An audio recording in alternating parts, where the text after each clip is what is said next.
Hi class, in this video we're going to create our animal class. These are the notes that we created looking at the Chapter 4 presentation.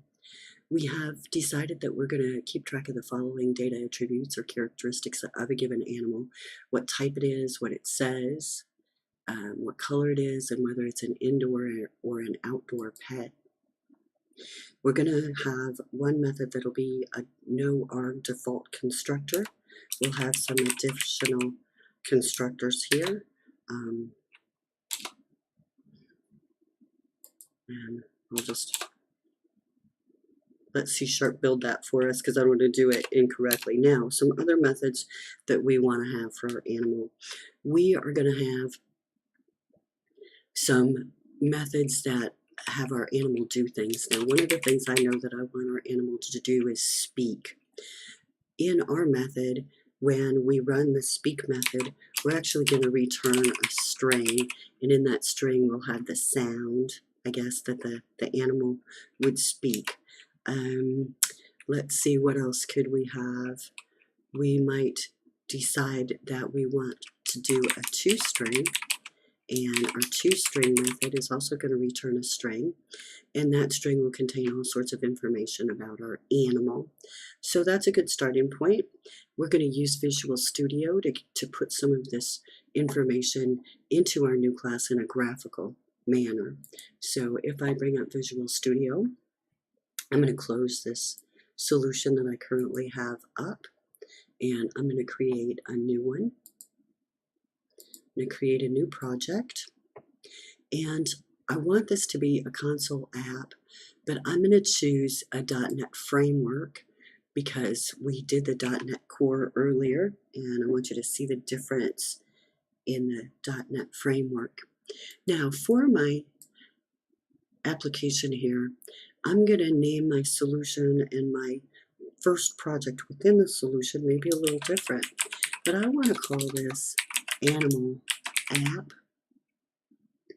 and I think, oops, I better spell animal correctly, and I want my solution to be named Animal Solution. You know, I might want another project in there someday, and I want it to all be nice and organized. Now, again, I haven't changed my default location yet for projects, so I'll go navigate to where I would like this saved.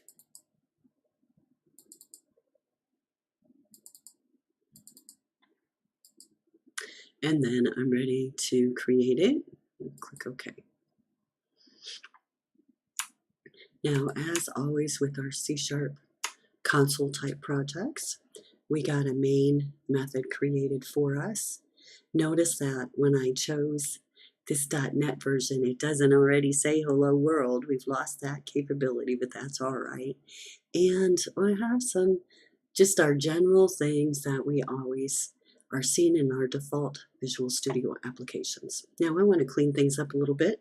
I'm going to change my compiler directives, and I'm going to add using system.console, and of course I want that to be static.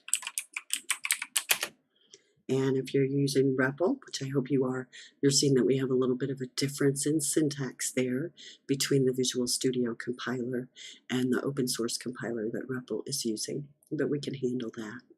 Now our namespace here is going to be Animal App. We've set, we need to create some documentation in stream.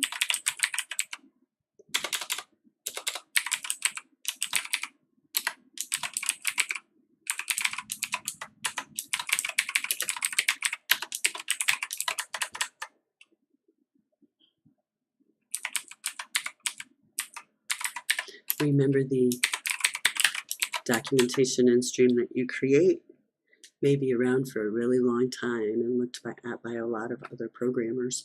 My purpose here is going to be to create an animal class and a tester for that class.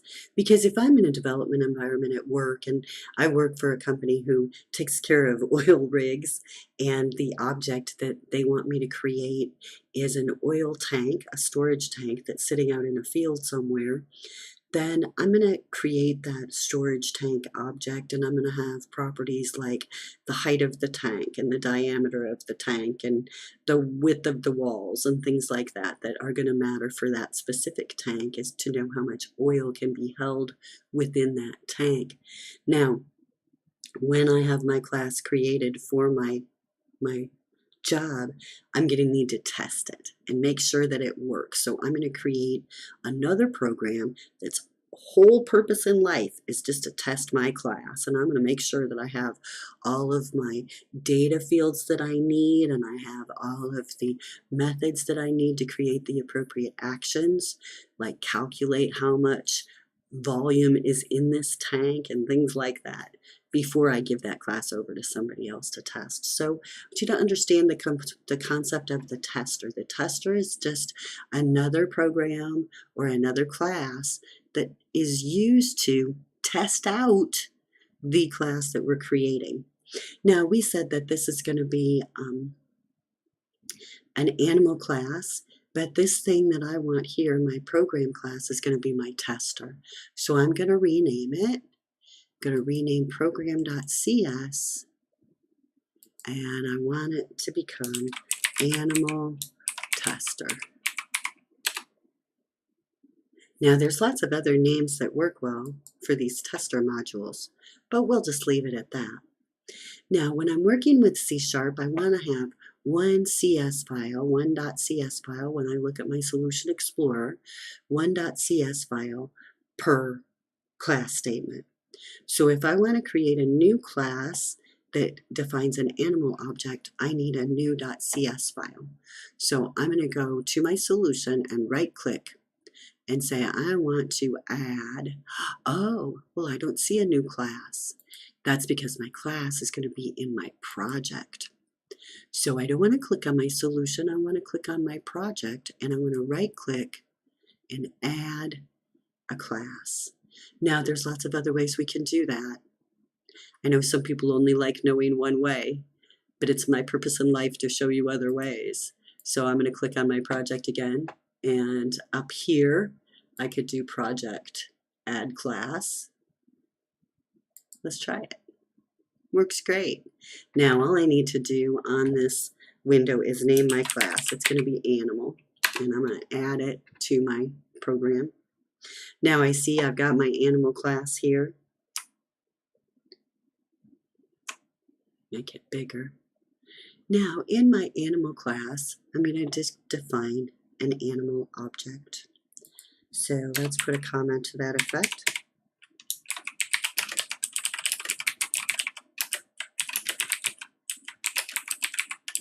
Now, my animal object has some data attributes. So our data attributes for animal. Now, notice my class name is uppercase. It is singular because when I create an instance of an animal, it's going to be one animal. It's not going to be a bunch of animals, just one. And I'm going to put the data characteristics that I need for this animal into my class. Well, for OneNotes, we said that we wanted the type of animal. Now, these are supposed to be private, and the type of animal is probably going to be a string. And we want them to start with a lowercase letter. That's just a naming convention in C# that says this is a private data variable. Now, the next thing that we said we wanted is our animal, is what the animal says. Oop, that should be a string too, don't you think? Well, this is all well and good, but where's that fancy thing they were showing in the textbook where you could just type in with all this graphical user interface? There is such a thing. Now, you can type all this code to create your class, and it's really good practice, and REPL's going to give you a chance to do that. And in Visual Studio, you have some options to generate things for you. So let's try one. I'm going to click on my animal.cs file. Once I'm clicked on it, I should be able to right click, and I want to what? View the class diagram. That's what. Now, when I say I want to do that, Visual Studio is going to work and go out there and say, oh, here's your class diagram. Now, it's building that UML diagram, kind of like what we were trying to build in OneNote. And if I look at it, I can expand it, and I can see, oh, so far, it says I have these two fields, what an animal says and the type of animal.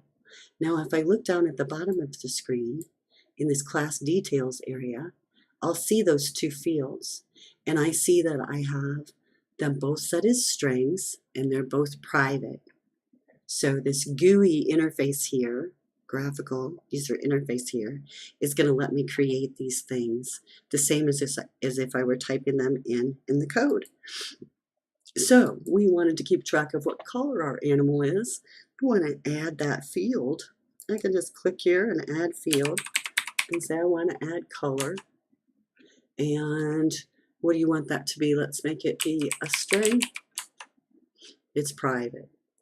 The only other thing then that we needed for our animal, whoops, wrong thing there, is whether it's an indoor or an outdoor animal. So let's make that be a Boolean, and we'll just make it be indoor Boolean, and it's private. Now we could add some additional variables and data fields to our class, but for our animal class right now, that's all that we said we needed.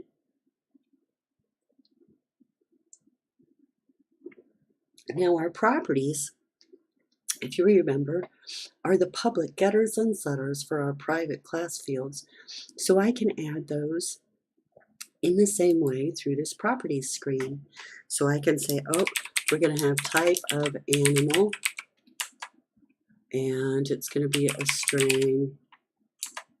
And then I can say that I'm going to have what an animal says. And notice as I set up these properties, I'm making them be the same name as the fields, only start with an uppercase letter. And again, that is a naming convention within C# that programmers like to use. And then our last thing is if it's indoor, we set that as a Boolean, and we're all good. Now, I want to, at this point, go back to our animal.cs file. Right now we're just typing in things here on this little interface to say what kind of fields we have and properties that we have for an animal. Let's look at our animal.cs file and see how we've impacted it. Well, we had typed those first two, so there's the two more that were added for us. And then we have some getters and setters, sort of. We'll have to fix those. But the main part of the code is there for us. So let's go back to our class diagram. Can we do more things from our class diagram that we don't have to type in? Sure we can. We can say we have a method like speak, and it's going to return a string. And then we can say we have a method toString, and it's going to return a string. Now our class is really basically built for us, but we have some updating we need to do. We have a nice class diagram here that we could share with somebody else to show us what our class offers them in the way of helpful things for keeping track of their animals. And if we look back at our animal.cs file, we should see that we have all of our class code in our file. Let me fix this here. All right, now the big problem is these getters and setters. These just don't look right at all, do they? Just don't look right at all. So I'm going to, lots of options we have to fix them. Let's fix them.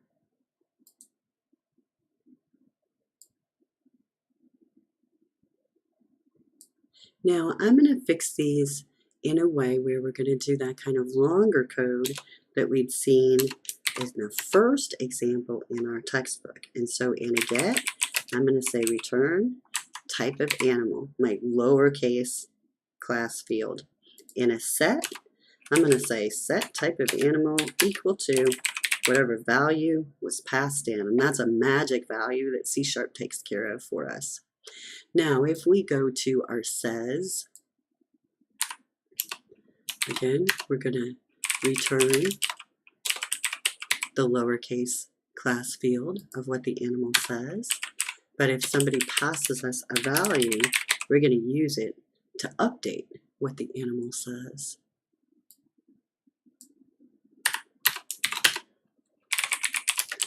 Return our color, update our color with whatever value we've gotten, and finally,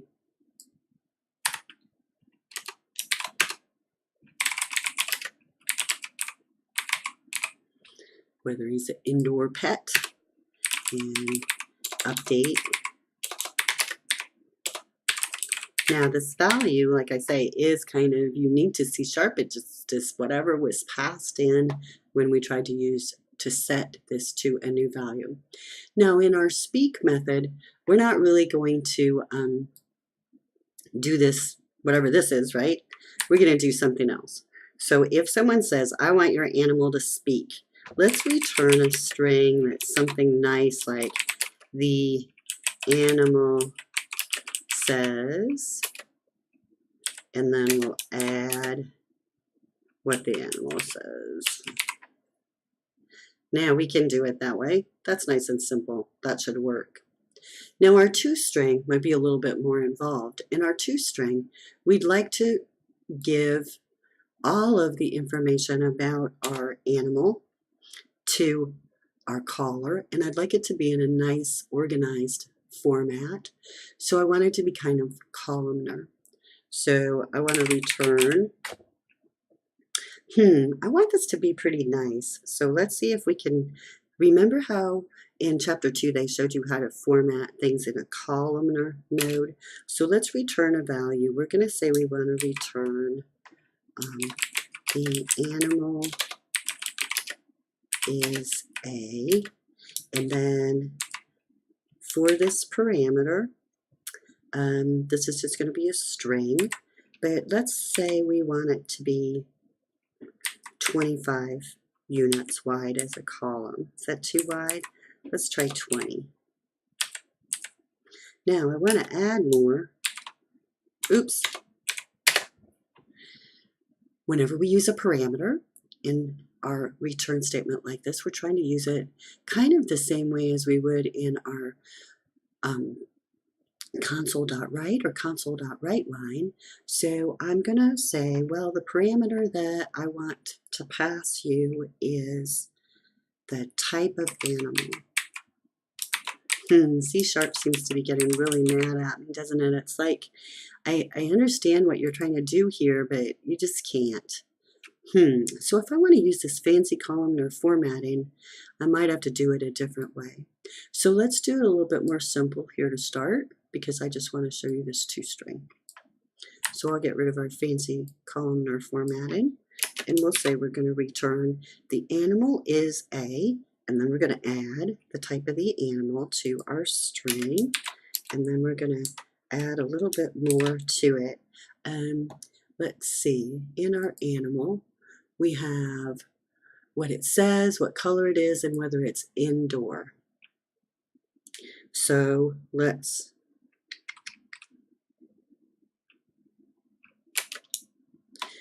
make it a little bit fancier. Let's say we're going to put the color here, and then we want a space. So the animal is a brown cat. And then we'll add a, let's put a period there. Period space. It says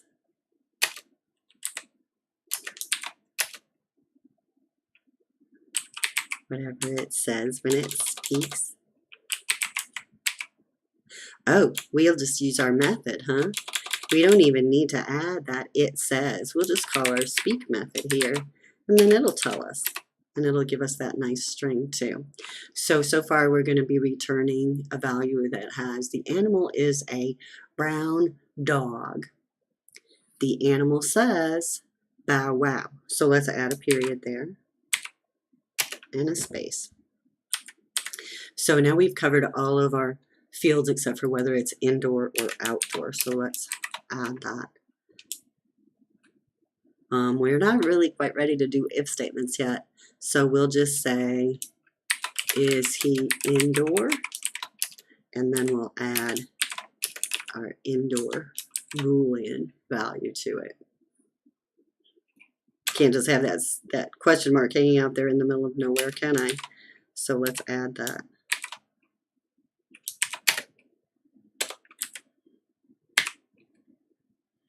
All right, so now we're going to be returning the animal is a brown dog. The animal says bow wow. Is he indoor? Well, we'll see what that Boolean is going to give us. Now notice our return value is giving us a squiggly red line, and this toString method is not set up right, because we want to override the system toString method and we want to return a string. So we shouldn't have this word void here. So by using that GUI interface, it's kind of giving us a little trouble. So let's add that keyword override, and that says this is my version of the toString method, and it should override the system's version of the toString method because I want to use mine, and mine is going to return a string. So now my method says it's public, and it's overriding another method, and its return type is going to be a string, and the name of my method is toString, and it's going to return all of this information about our animal instance. So let's do some fixing up here of our class. First of all,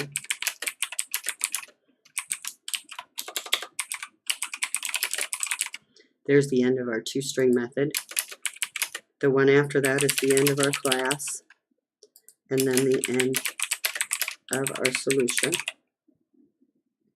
Now our toString method, I'm going to use XML comments, and I'm going to say that this converts the instance object to a string. Now in my returns here, I'm going to say returns animal string. Now those comments look good. What about my speak method? My speak method needs to just say returns what the animal says. So this return here is a string of speak. Now when I'm looking at my getters and setters, some companies require you to put comments for each of them. I won't require that right now, but if you need to label all of these opening and closing or just closing curly braces to make sure that they're all matching up, do so.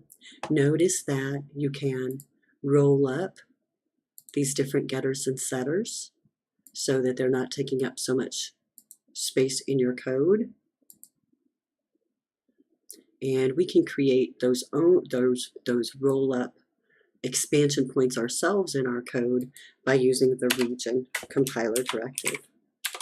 So I can say this region is all of the private attributes. And then I'll put an end region at the end of that section. And now I'll have a place where I can collapse all of those private attributes.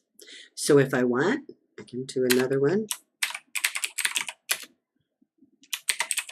Here's my public properties, my getters and setters. And I'll go down to the end of them.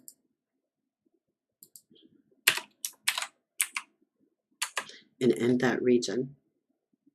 Now I could collapse all of my getters and setters. And I'll let you use those region statements however you like. They're super helpful. And if you notice, C# kind of does it by default with some of these other items, but we get our comments sort of as separate roll-up points than our methods. Do whatever you can to keep your code organized and clean so that it's meaningful to you and meaningful to others. All right, so now I have my animal and it's all done. I'm going to go back and look at my class diagram for my animal. And now you can see that it shows all of my methods and things. Now, when I am looking at my class, I see that if I zoom out, I have all of these great sections.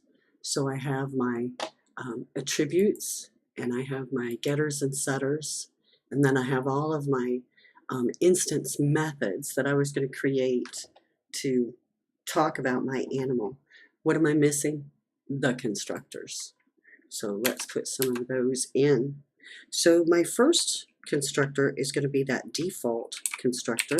It's always public, and it's always named the same as our class. So that'll do it. I can put in a comment here for that one. Default no arg constructor. No data is going to be passed in to create that animal. It's just going to be a poor empty animal that doesn't even know what it is. But it's okay because we could use the setters to tell it what it is. Now I'm going to have another constructor.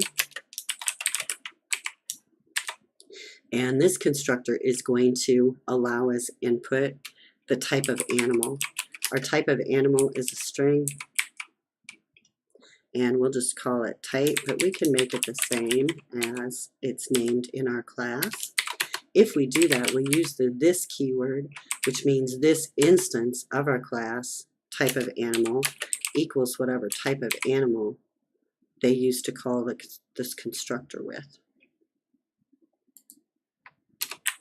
So we'll say this constructor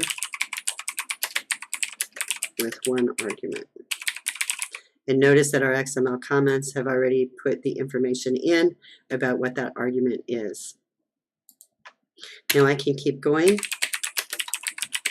I'll make another animal constructor that wants the type of animal. And what else do we have? What the animal says. Gosh, it would be nice if we had the poor animal's name.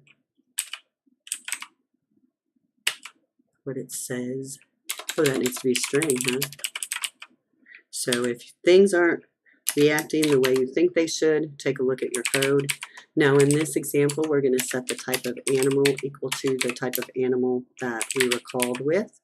And we're going to set what they say equal to what we were called with. And we can continue on creating constructors for all of our different possibilities.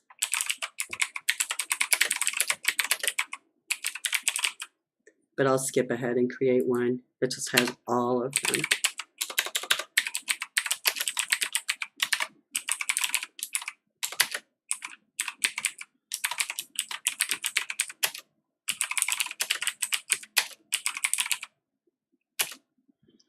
What's our next thing?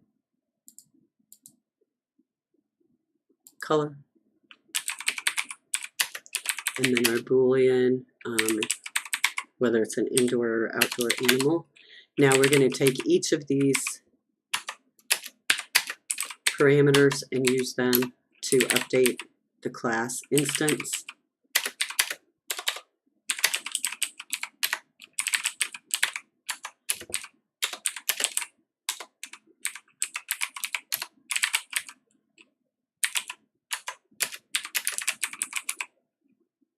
And then that'll be our constructor that requires all parameters.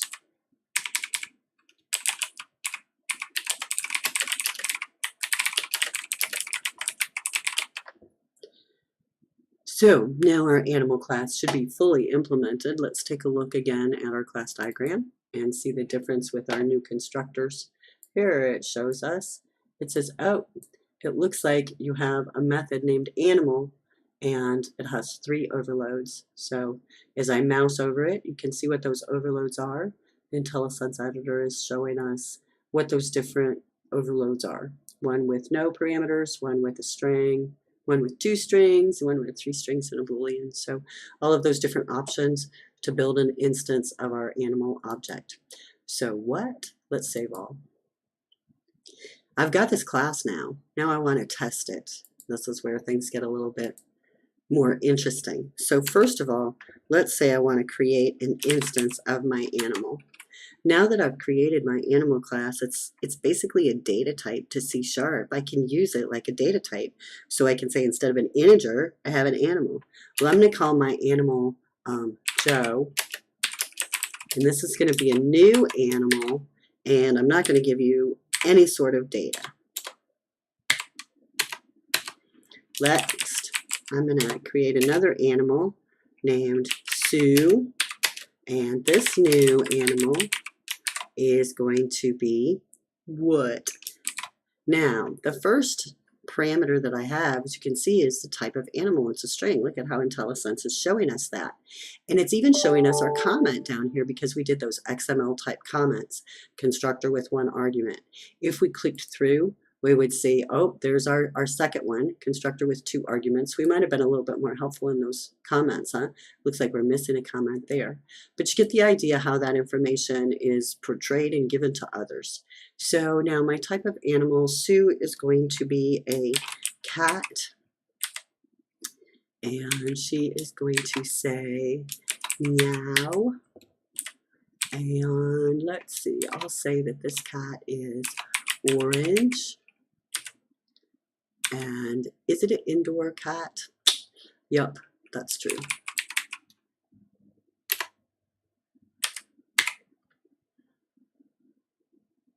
So each of these parameters are going to be used by that constructor to build that cat instance.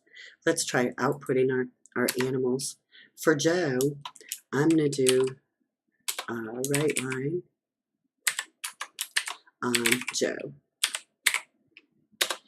And let's see what we get out of that. And then let's do a right line on Sue.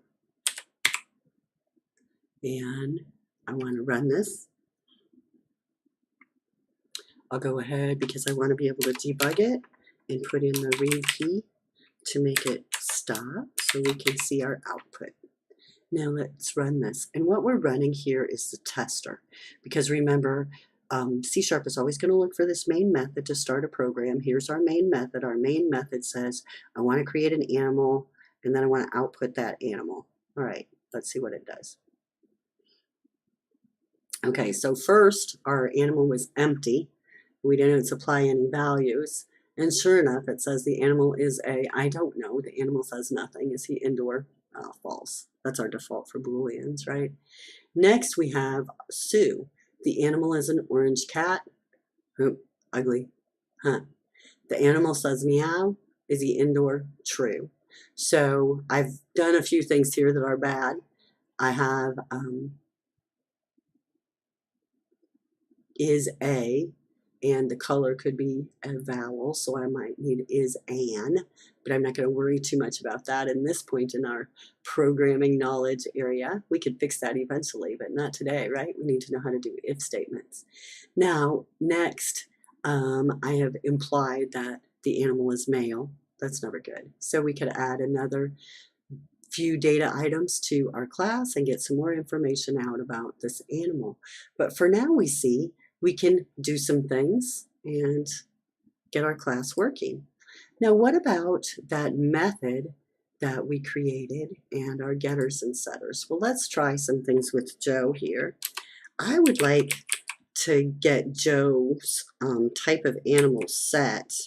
So let me update that. I'm going to say for Joe, which is the name of my instance, I want to update the type of animal, which is that public property that has the getters and setters.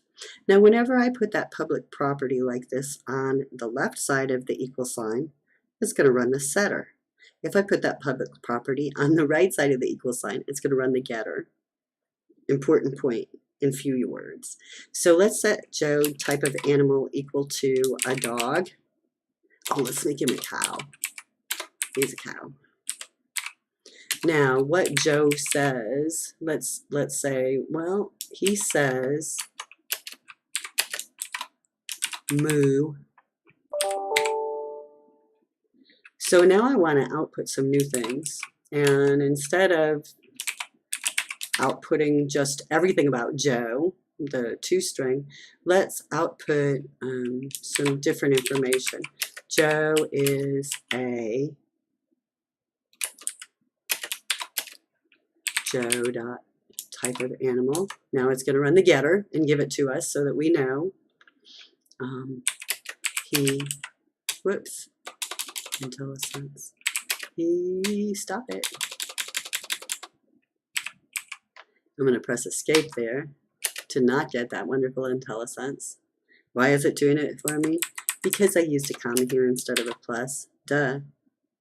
And I need that to be a string. He says Joe.speak.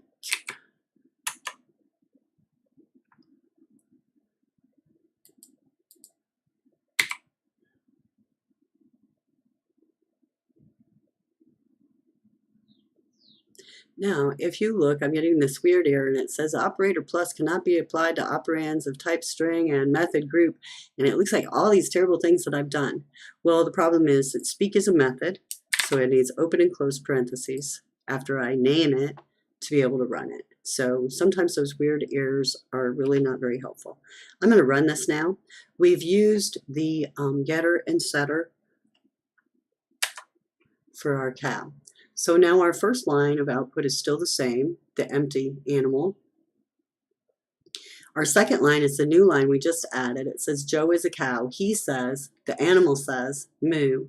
Oh, that's because I used our speak method, isn't it? So if I wanted to change it and just say what he says, I could say Joe dot says. Now let's run it. And we see Joe is a cow. He says moo.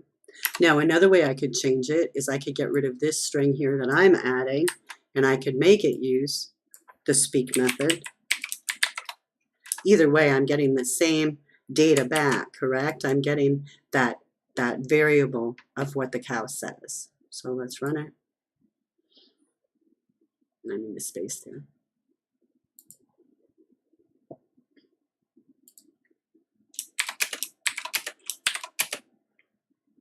That should look better.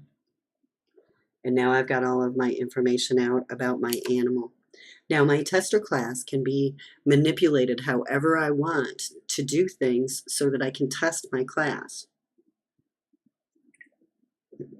Let's put some inline comments here on this code. Whoop.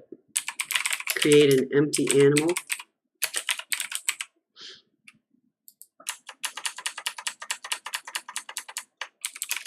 Use the toString to write its info.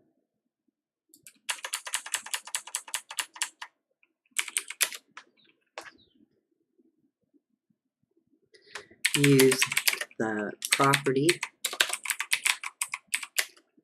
setter to set the value. And then our next line of code also does the same thing. It uses the property setter to set the value. Then we output using the property getters, right? Because now we're getting those values and instance method. So we can manipulate our class however we like. Now when we go with Sue, we're creating an instance using the all parameter constructor. And then we're going to use the toString method to output info. Now, we've overridden this toString method, and it's kind of just an implied thing. In our toString method, we're outputting information about our animal. I want to go back to my animal class, and I'm going to find my toString method, and I'm going to select it and comment it out. Now, are we going to have any errors in our tester? No, because we're just going to be using the system toString method. Let's run this and see what that looks like. Not too helpful, right? The system toString method simply outputs what the class is. It's an animal app.animal object. Then we have some real output from ours where we didn't use the toString. Joe is a cow, the animal says moo. And then for our second animal object, again, we see that this is an animal from the animal app. So not very helpful. But if we override the toString method to make our toString information display, then we get some helpful information. So I'm going to uncomment that out. Now be very careful. We're uncommenting from the word public to our closing curly brace. And now we should be back if we run our tester again and see the output from our toString. So many things that we can do to look at classes. Classes are just so powerful, and the fact that object-oriented programming has been kind of a de facto programming standard for the past 20 years should attest to the fact of how much power it gives you. So it's just a matter of updating your mindset to move methods from the main structure, from the main, straight through sequential processing type module to specific objects. So we still have the same code, we still have methods, we still have variables.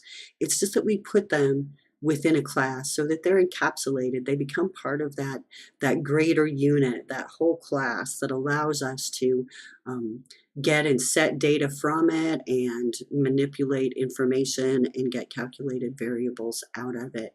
So as we work through our next few chapters, we'll try to keep ourselves in a classful mindset, an object-oriented mindset. The book does go back and forth a little bit because your mind needs to be able to do that too, to switch modes. So it can be something that is a little bit distracting at first, but you'll definitely get the hang of it. So keep thinking. Let me know if you have any questions about this, and great job. Thanks.